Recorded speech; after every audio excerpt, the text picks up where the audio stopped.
시청자 여러분 안녕하십니까? 12월 15일 월요일 매일신문 영상뉴스입니다.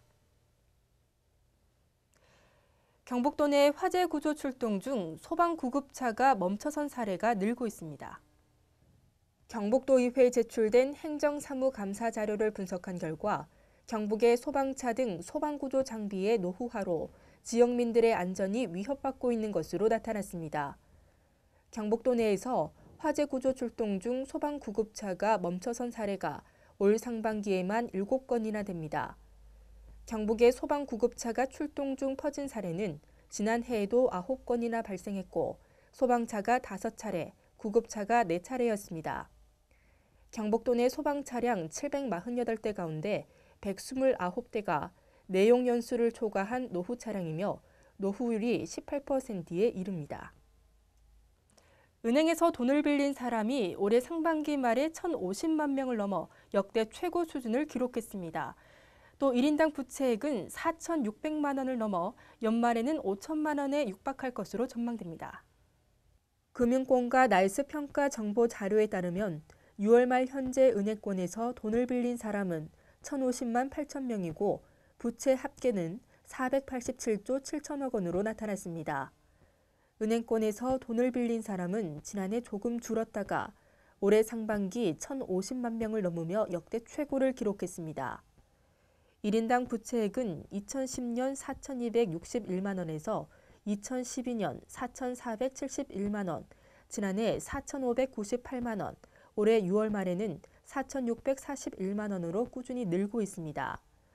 돈을 빌린 사람과 1인당 부채액 증가 속도는 하반기에는 더욱 빨라졌는데 은행 가계대출은 8월을 기점으로 11월 말까지 월 평균 5조 5천억 원씩 늘고 있고 12월 들어서도 증가세가 꺾이지 않고 있습니다. 우리나라 서비스업의 노동 생산성이 제조업의 절반에도 못 미치는 것으로 나타났습니다.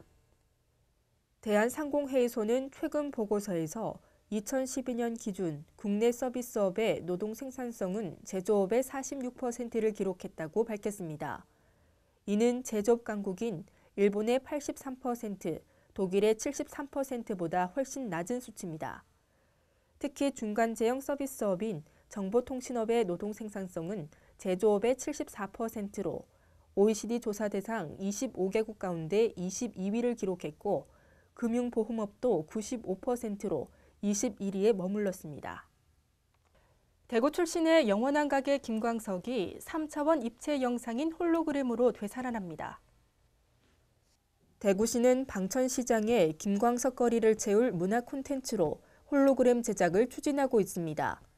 대구시는 저작권을 가진 김광석 문화재단에 홀로그램 제작에 관한 의향을 타진해 긍정적인 답변을 얻은 것으로 알려졌습니다. 대구시는 홀로그램 제작을 위한 국비 10억 원을 확보했는데 빠르면 내년 말쯤 3곡에서 4곡을 완성해 김광석 거리 인근 소극장에서 상영하는 방안을 검토하고 있습니다. 신도청 시대 원년인 을미년 새해를 맞는 해맞이 축제가 영덕군 삼사해상공원에서 열립니다. 이번 축제에는 내년 본격적인 도청 이전과 경상도 개도 700주년을 축하하고 도민의 화합과 희망을 염원하는 다양한 행사가 마련됩니다. 31일 저녁에는 새해 안녕과 풍년을 기원하는 영예별신곡을 시작으로 신도청 시대 번영과 화합을 염원하는 경북대종 타종식 등으로 진행됩니다. 또 1일 오전에는 을미년 새해 아침을 깨우는 대북공연과 관광객과 도민의 소망을 담은 풍선 날리기 등의 행사가 이어집니다. 이 밖에도 먹거리 장터와 민속놀이, 유등 포토존 등 부대 행사도 마련됩니다. 이번 주는 날씨가 자주 심수를 부리겠습니다. 눈비 소식이 잦고 매서운 추위가 찾아올 전망인데요. 우선 오늘은 추위가 잠시 주춤하겠지만 늦은 오후부터 눈비 소식이 있겠습니다. 대구와 경북 낮 기온 5도로 예상됩니다. 이상으로 매일신문 뉴스를 마치겠습니다. 시청해주신 여러분 고맙습니다.